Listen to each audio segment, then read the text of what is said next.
Yeah, did you know where you wanted to end? When Sci-Fi gave you the last two, you had a clear... Yeah, we had to. Seasons 3 and 4 were designed as one big arc, big story. So there's a scene in the first episode of season 3 that's in our series finale. So we had to know what they were wearing, why there were bullet holes, where those bullet holes came from. That's just the nature of making the show. So if we go back and rewatch seasons 1 Yes. through 3, Yes. will we be able to go, oh, Yes. he's here to the witness? You will go, yes, and other things. Can you point to those? There are things about our characters and Revelations. You're going to be like, God, I don't. They were so obvious about it too. There's one thing in the season opener of season 3. I am shocked nobody has picked out Mom. And I'm like, we have just basically said it out loud, and we'll see. Yeah, but you'll go. I'll have to watch that. Yeah, we'll see. He warned us. So how is the season finale that you ended, or series finale that you end up with, different from what you? It is a giant fucking movie. We just finished shooting it. I directed it, and we nearly all died. It's so big, and had to. It's the end of the story, so it's very much a very big, epic end. Really emotional. It was emotional to shoot. It was very hard. It was hard. It was very bittersweet. But what's in traditional 12 Monkeys method, we just finished shooting that finale. Now we're all going off to Europe for another month to shoot pieces of other episodes. So we have one big adventure left to us. Even though we've said goodbye and shot the end, we still get to have this other big adventure. Do you think you'll be going into maybe another show about the same world? Some sort of spin-off? I would love to do a Jennifer Boyne spin-off, but I need the press to demand it. And if you demand it, then I will happily shoot that. I would love to do that. That would be fun, actually. Yes. Yeah. Would you keep the same deep philosophical undertones? The same what? Philosophical undertones? I think a Jennifer show, though, would be different. I think it's because the show comes to a definitive end,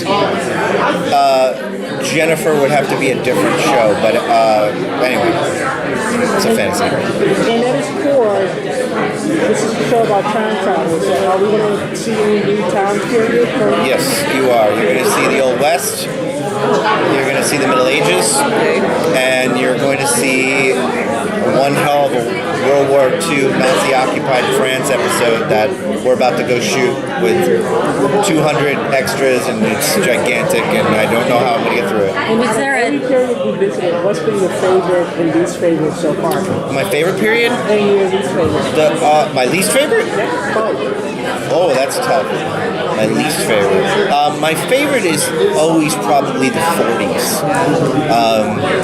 Just what a look, and what the costumes and the wardrobe. I also really enjoyed the 1800s. The Victorian era was really nice. My least favorite would probably be, it's probably present day, because it's what we all see, you know. Which is why the show moved away a lot from that. It needed to set the course in season 1, but who gives a shit about present day? We're here, you know. Is there any character that, now that you've completed it, that you think, oh, yeah, this was not how I intended this character to go in this direction, or for these changes? Any surprises that you created along the way? Any characters that have surprised, been like a surprise? Olivia.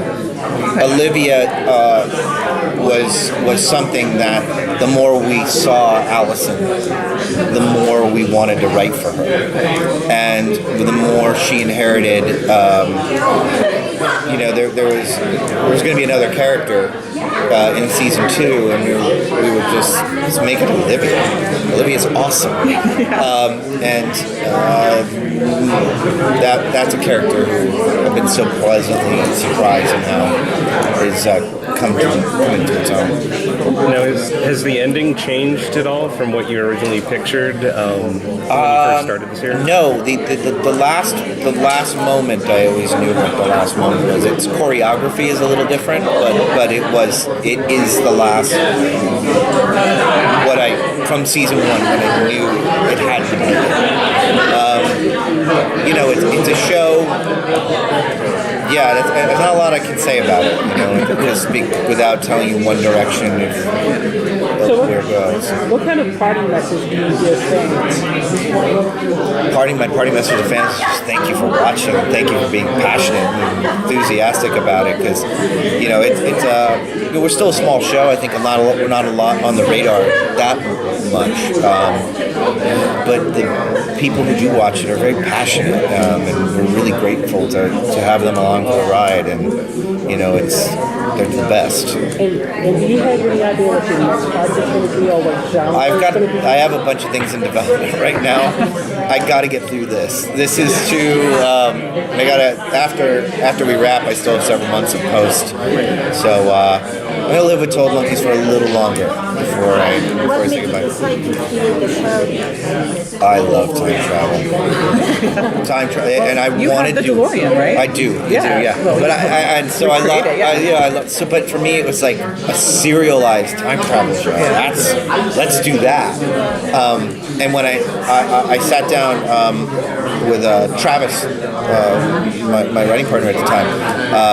I just wrote the first 2 acts by myself, not knowing where it went. That's actually what we ended up shooting. It was called Splinter. It wasn't called 12 Monkeys.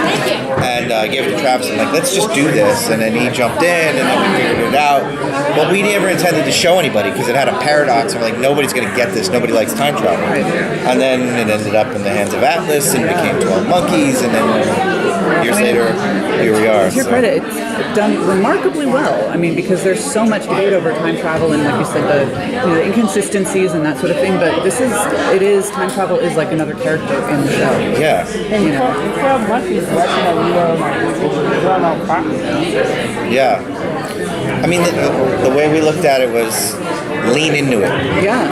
We're like, Yeah. so this is a paradox, and they would have to do this. Let's do Yeah. it. That's, you know what I mean? Let's talk about it. Yeah. So yeah, I'm glad you guys like it. Absolutely. Thank you so much. Thank you so much. Thanks. Bye. Thanks.